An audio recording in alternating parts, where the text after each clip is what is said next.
vítám vás na prvním zastupitelsku v tomto roce, takže na začátek obligátní záležitosti informování veřejnosti, zasedání zastupitelstva města Červený Kostelec je pořizován audiovizuální záznam a proběhne online přenos za účelem informování veřejnosti o činnosti městského orgánu zastupitelstva města a průběhu jeho zasedání. Online přenos bude následně formou videozáznamu dostupný na internetových stránkách města a uchován tak pro jeho pozdější slednutí. Žádám všechny přítomné, aby v případě vystoupení dbali na práva ostatních občanů a nezdovolili žádné osobní údaje. Více informací najdete na stránkách města. Tlačítka už nám jsou všechny známý. Znova akorát poprosím, v případě, že byste opustili malý sál, tak při odchodu se prosím odhlásit. Tak, tlačítka už nám jdeme na první bod. Zkusíme, v případě, že byste tam někde tam mám našeptávače vepředu. Takže prvním bodem, dneska si myslím, že by to mohlo být docela rychlý, máme tam pár bodů, a prvním bodem je ověření usnášení schopnosti, takže už může, to ještě nemáš rozjetý, tak ještě musíme chvilku počkat.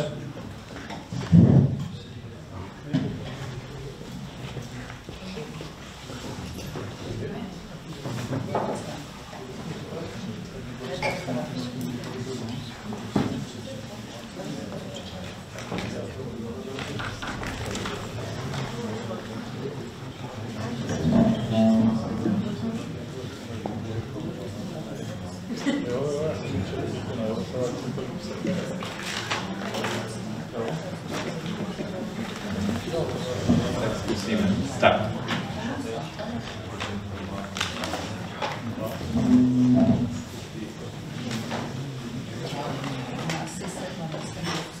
Takže prosím o hlasování, o ověření usnášení schopnosti, takže kdo je pro? Paní Jakubíková. Ano, děkuju. Takže děkuji 21 zastupitelů z dnešního zasedání se omluvili ze zdravotních důvodů paní Koletová, pan Hrstka a z pracovních důvodů pan Novák. Tak, druhým bodem je volba ověřovatelů zápisu. Za ověřovatele zápisu byli navrženi pan Tomáš Šimek a pan Patrik Volhejn. Takže dáme hlasovat, kdo je pro. Zdržel se někdo, je někdo proti?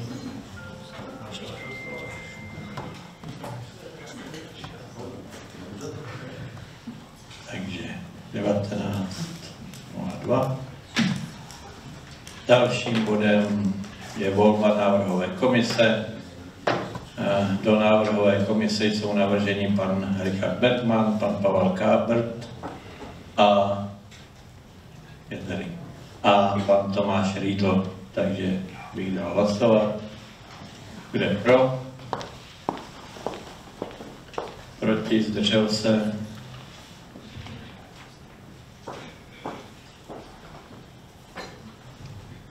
Děkuju. Dalším bodem je program jednání. Předpokládám, že jste si jej přečetli. Víceméně dneska je poměrně krátký. Informace o průběhu příprav, žádosti o dotaci, dotační program, majetkové záležitosti, zprávy, bezpečnostní situaci, co se týká městské policie i obvodního oddělení Policie České republiky. Takže dáme hlasovat, kdo je pro navržený program. Vydržte. Tak.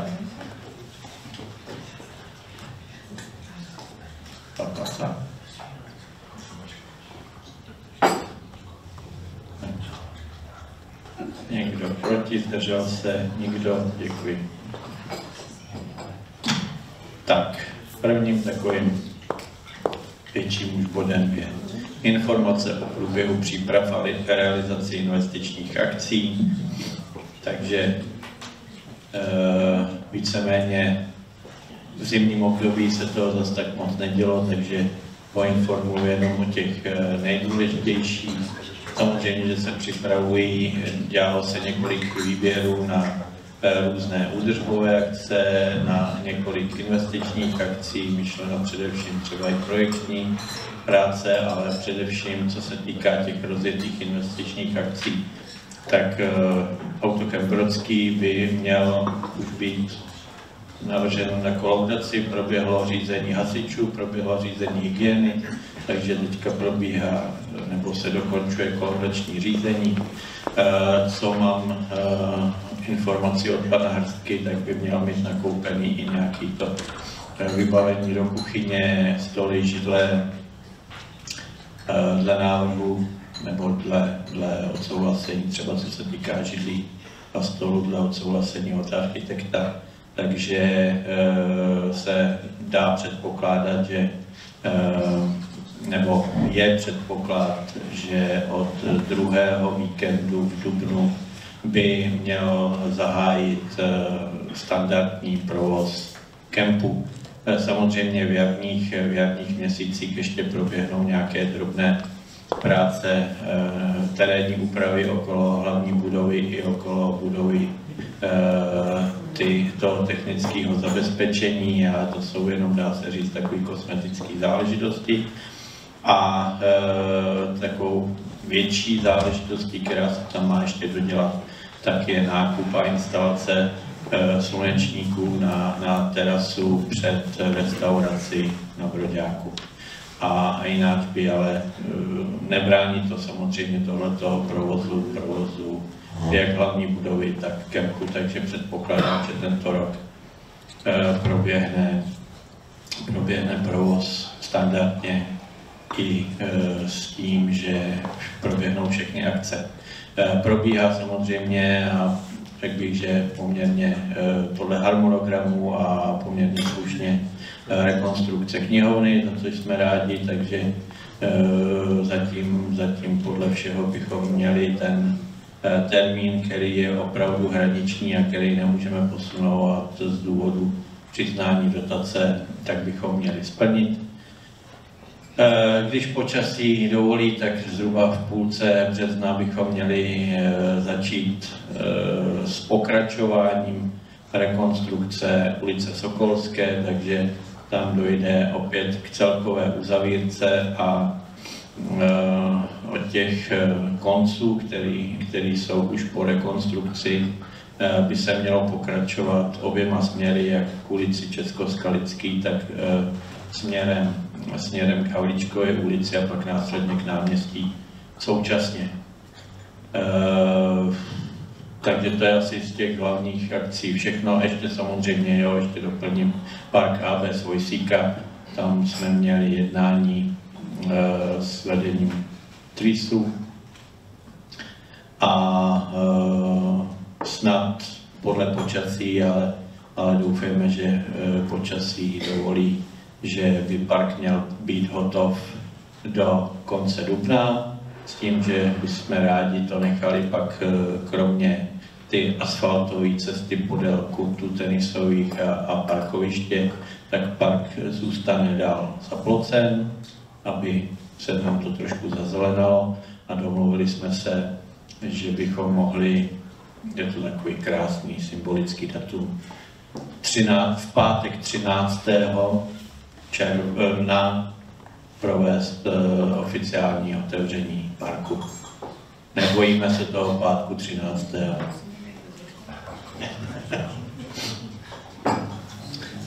Pokračuje samozřejmě chodník u sekírkárny, nebo by měl pokračovat, tam je poslední etapa a další drobné akce, které jsou plánované. Teďka se vybíral dodavatel na kanalizaci a vodovod u Sargumy ve Stolíně a samozřejmě další akce další a další akce budou začínat tak, jak nám to klimatické podmínky dovolí. Takže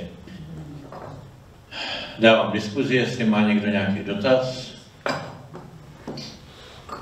Nikdo, takže dáme hlasovat, bereme na vědomí informace z průběhu investičních akcí, kdo je pro, proti, zdržel se.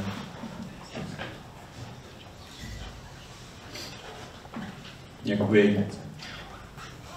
Tak, pak tady máme tradiční balíček žádostí o dotaci z dotačního programu města pro 25, respektive pak následní bod je dotační program veřejnoprávní smlouvy. Je to u těch smluv, které jsou nad 100 000, což je v našem případě T Červený Kostelec, SK Červený Kostelec a volejbal Červený Kostelec.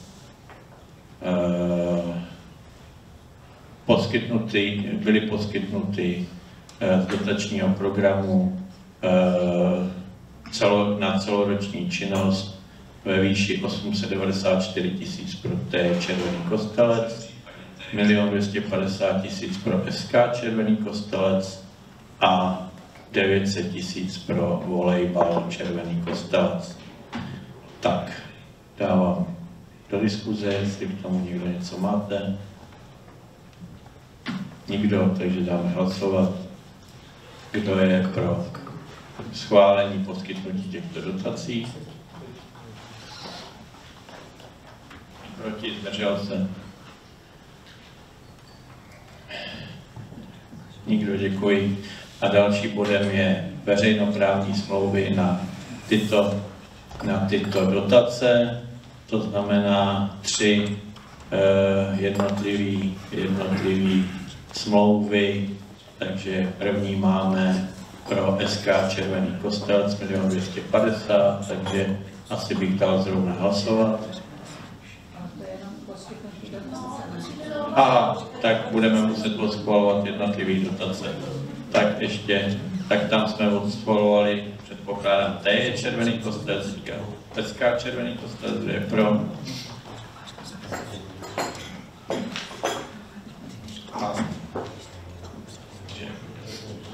Děkuji, ne. A bude následovat ještě volejbal Červený Kostelec.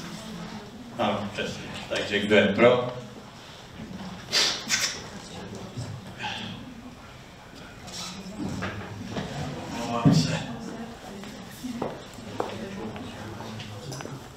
Děkuji.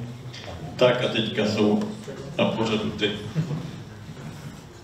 Nebo ještě. Jo, veřejnoprávní smlouvy, ano. Takže tam to máme taky po 3. Takže nejdřív veřejnoprávní smlouva pro T Červený Kostelec. Kdo je pro?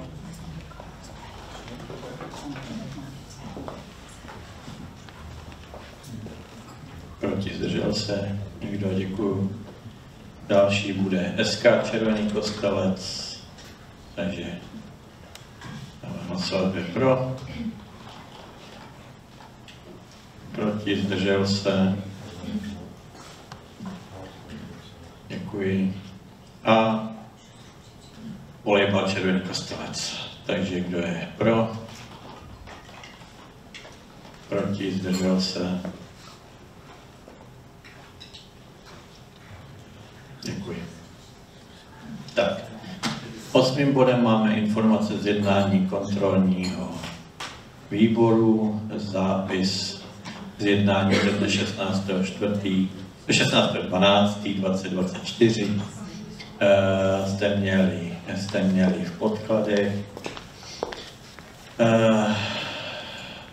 kdy bylo předmětem kontrolního výboru prověření placení nájmu městských bytek, DPH za vymáhání případných dluhů, startovací byt, výše nájmu, pak kontrola investičních akcí ZŠO Olešnice půdní vestavba, instalace klimatizace ZŠO Horní Kostelec, DS Lanká Větrník. Závěr kontrol nebylo zjištěno žádné pochybení. Pak kontrolní výbor navrhl pro první pololetí provést kontroly Kemp Brodský, prověřit náklady na rekonstrukci po ukončení akce, kontrolu usnesení, kontrolu použití příspěvku JPO, 2, kontrola nájmu v prostorách města na komerční akce. Poprosil bych paní zastupitelku Minaříkovou, jestli k tomu něco má. Ne.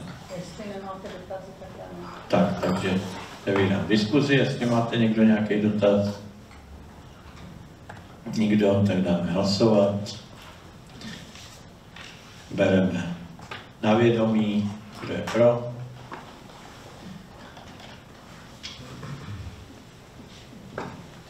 Někdo proti, zdržel se, nikdo, děkuju. Tak, a pak tady máme majetkové záležitosti. Výběrové řízení na prodej bytové jednotky 1202/17 Červené Kostelci v ulici Družstevní, takže obálkovou metodou nebo prodej byl proveden obálkovou metodou, bylo přijmuto 7 nabídek a byla vybrána nejvhodnější nabídka s nabídkou cenou 2 126 000 korun. Takže má někdo, dám do diskuze, jestli k tomu někdo něco má. Nikdo, dáme hlasovat, tak ano. Kolik tam zbývá ještě? 3. A ty jsou obsazené. Takže je otázka, jestli pak v budoucnu to opět znovu nabídneme těm vlastníkům, anebo prostě tak jako v tomto případě se ty vlastníci nebo ty uživatelé nájemníci odstěhovali úplně mimo Kostelec a tím pádem jsme byt zrekonstruovali, i když oni ho teda jako uvedli do slušného stavu, ale přesto jsme tam nějaký výměny oken byli a tak dále. A následně jsme toho nabídli prodej, takže uvidíme do budoucna. Abych pravdu řekl, nechceme prodávat byty obecně, chceme si nechat ten počet, který máme, nicméně v ulici Družstevní, kde jsme jenom součástí družstva, nechceme. A abych pravdu řekl, tak bychom radši měli jenom vlastnický byty, myšleno celý dům, když tak zrovna v ty družstevní bychom asi postupně možná dospěli k nějakému prodeji a odešli bychom odtamtud. Jsou to pouze tyto 3 byty, které bychom chtěli v budoucnu prodat. Tak, dáme hlasovat. Kdo je pro schválení prodeje? Někdo proti, zdržel se?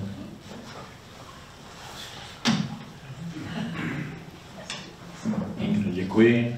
Tak, dalšími 3 body je prodej pozemků 1102/104, 1102/101 a 1102/102 v KU Červený Kostelec v Zahradách, kde máme k dispozici celkem 4 parcely.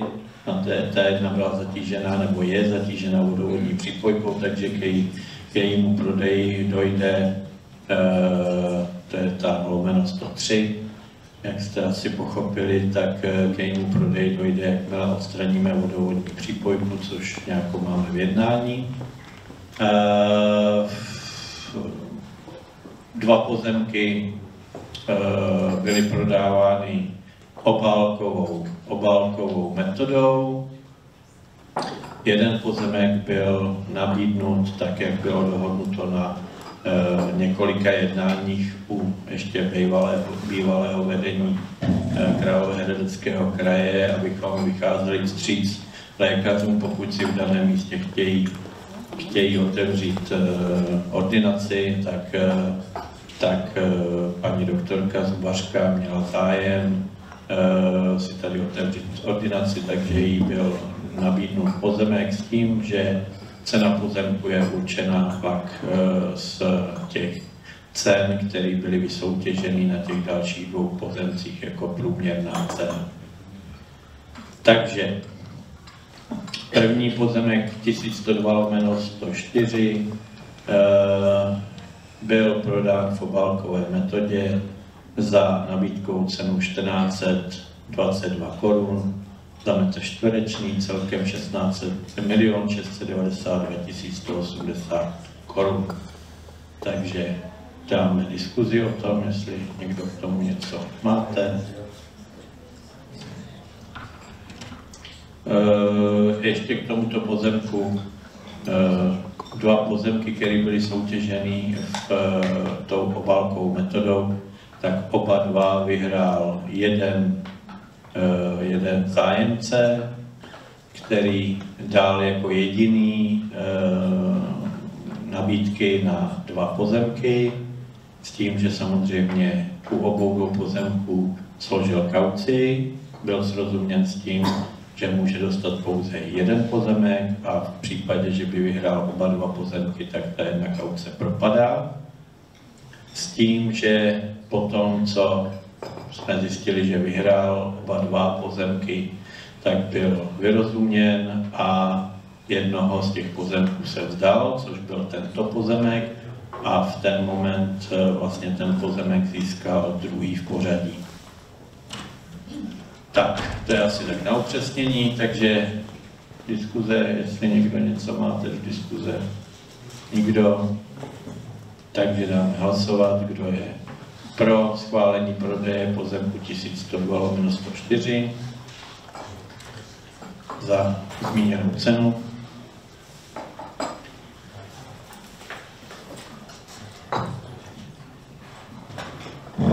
Proti, zdržel se někdo, děkuju. Dalším pozemkem, jak jsem vysvětlil, všechny tři pozemky najednou. Dalším pozemkem je pozemek 1102/101 za nabídkou cenu 2101 korun za metr čtvereční, takže celková hodnota 2 504 392 korun. Takže asi dáme zrovna hlasovat, kdo je, nebo někdo do diskuze něco? Ne, dáme hlasovat, kdo je pro. Proti, zdržel se.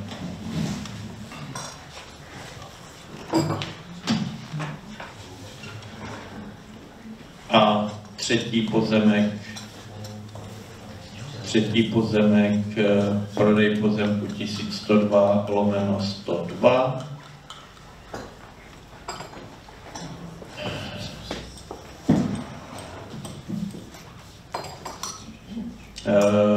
Ten je za tu průměrnou cenu 1761 korun 50 halířů za metr čtvereční, čili celková cena 2 097 946 korun 50 haléřů. Takže dáme hlasovat. Ano, dobře. Dáme hlasovat. Kdo je pro?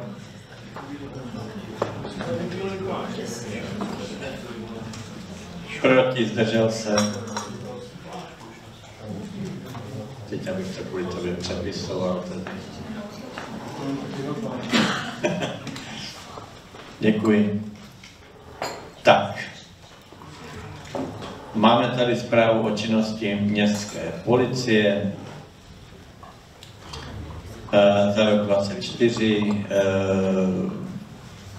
Víceméně standardní přehled o činnosti. Asi jste si všichni přečetli. Přestupky nám trošku se navyšují oproti roku 2023, včetně i těch, které byly vyřešeny. Samozřejmě, že se navyšují, nebo bohužel se navyšují i přestupky týkající se vandalismu, respektive poškozování majetku, ať už to je soukromý majetek nebo majetek ve správě města,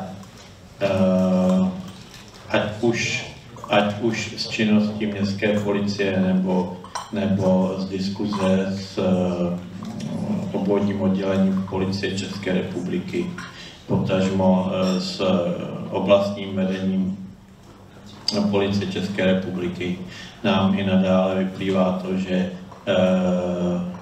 poměrně dost důležitým prvkem, který nám ještě trošku omezuje ty přestupky nebo tu trestnou činnost a právě Policií České republiky je poměrně dost značně využíván je náš kamerový systém. U toho kamerového systému určitě počítáme ještě s jeho mírným rozšířením. Některé kamery byly už koupeny minulý rok, takže dojde pouze k jejich instalaci.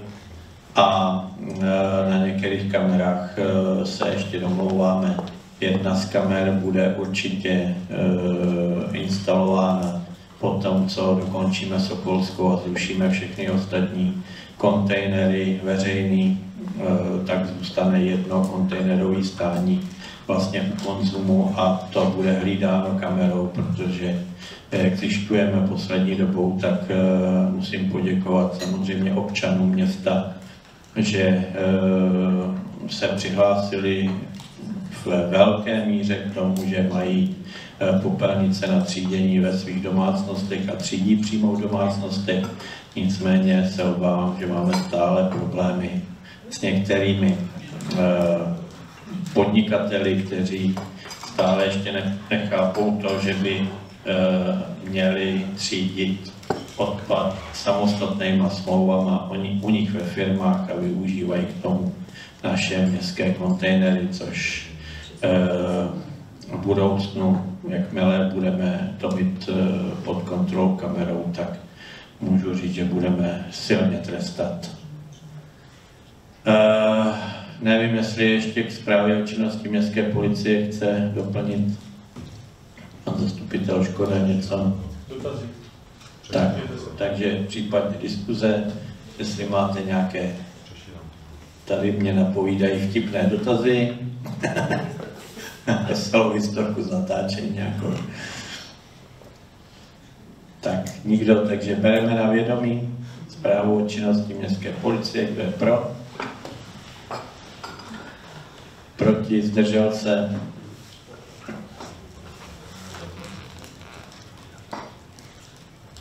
Kdo, děkuji. Pak tady máme zprávu o bezpečnostní situaci města oblastního oddělení Policie České republiky. Vesměs asi vypovídá o něčem podobném jako zpráva městské policie. Tady jenom musím zmínit, že ten počet přestupků, dopravních nehod, nebo respektive především těch přestupků je nižší, ne proto, že by byl ve skutečnosti nižší, ale bohužel možná proto, že ty přestupky ve větší míře naopak šetří naše městská policie, vzhledem k tomu, že oblastní oddělení Policie České republiky nestíhá, nemá dostatek pracovníků, policistů, vytěžují služby na jiných odděleních, jako například v Náchodě nebo v Jaroměři, protože v rámci nejenom okresu, kraje, potažmo celé republiky, ale je značný nedostatek policistů. Snad by se to mělo v budoucnu trošku zlepšit příchodem z policejních škol, nicméně není to v nějaký dohledný blízké době, ale bude to chvilku trvat, než se situace zlepší. Bohužel, vyplynulo to taky trošku z toho, že jak jsem byl informován, tak policejní ředitel víceméně změnil pracovní dobu policistů, kteří dřív pracovali na 24 a teďka mají pouze 12hodinové služby, takže tím pádem oni potřebují těch policistů víc a proto jich je málo. Čili to snížené číslo není až zas tak výmluvný. Každopádně, jak jsem už zmiňoval, ty předchozí zprávy o činnosti, tak velice kvitují a z velké části pomalu z nějakých 90% šetřených případů nějaký trestné činnosti jim pomohl náš kamerový systém, který mají možnost využívat i právě tady na služebně. Tak, dotazy, připomínky. Tak dáme hlasovat, bereme na vědomí. Kdo je pro? Proti, zdržel se.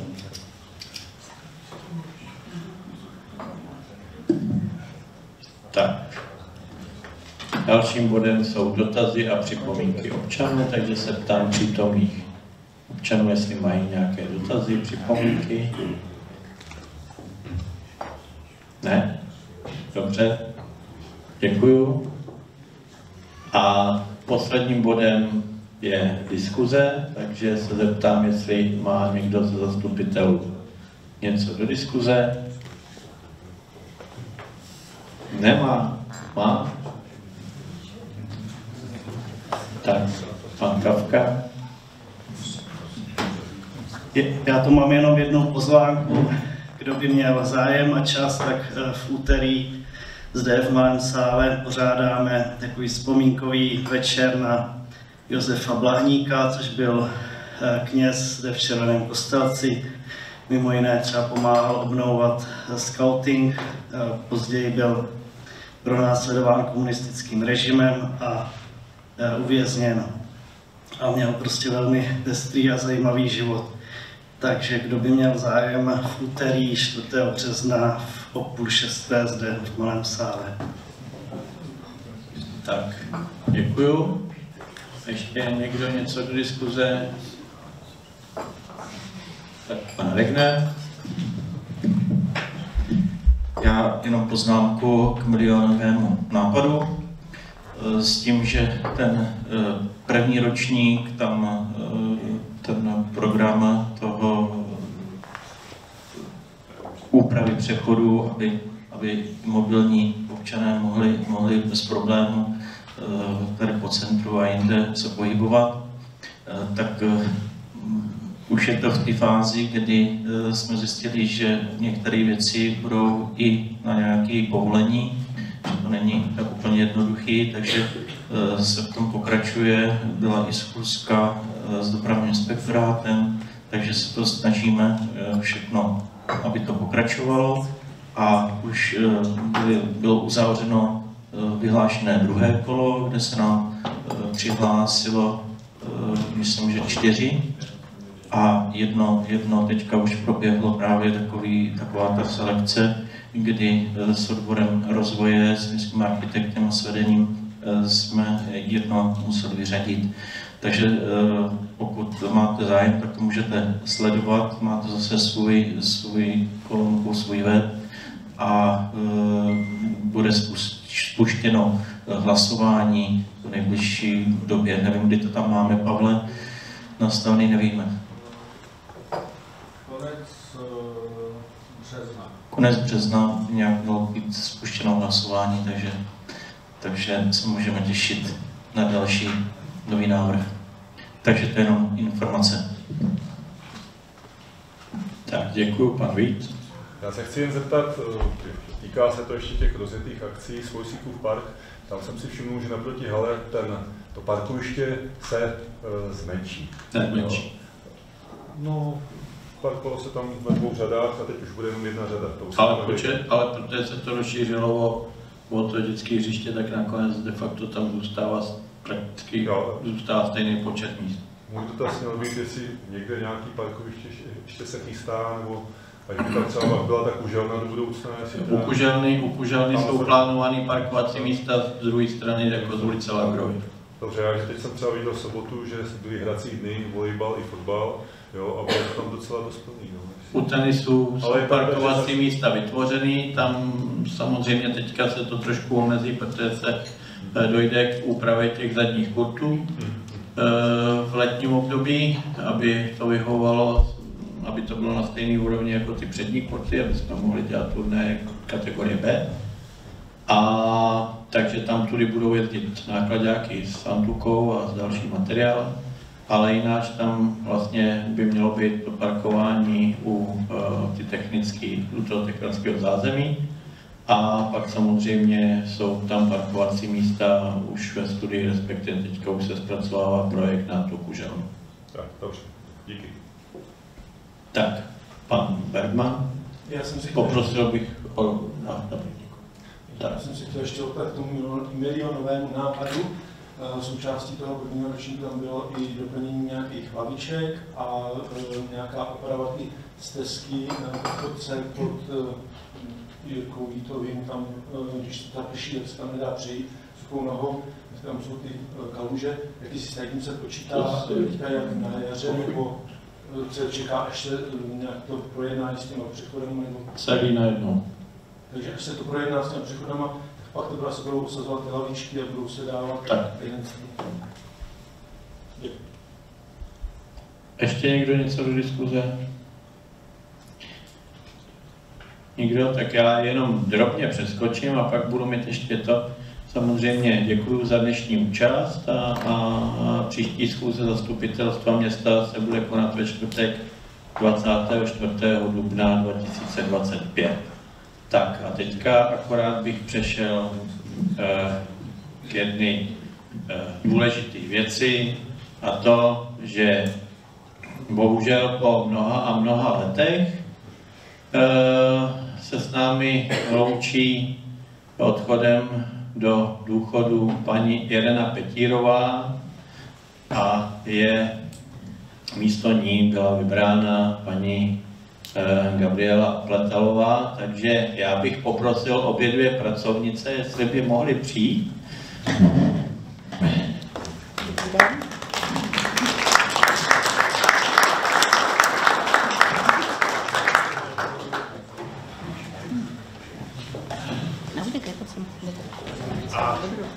Paní Ireně Petírové bych moc chtěl poděkovat za to, co všechno pro město a pro občany dělala a ať si to užije v tom důchodu. Moc děkuju.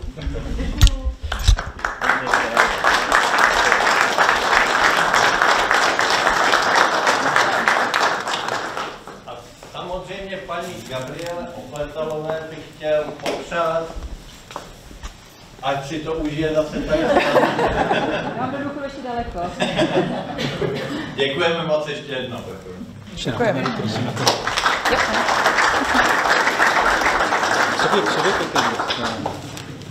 Děkuji. Tak, a to bylo asi tak ode mě všechno. No, nestihnul jsem ten plánovaný rekord, ale myslím si, že tohle to ovlivní, že pro takovéhle události se ty časy dají krásně klidně předskočit a prodloužit. Takže ještě jednou vám děkuji za dnešní účast a těším se na příští zasedání v dubnu. Hezký začátek jara.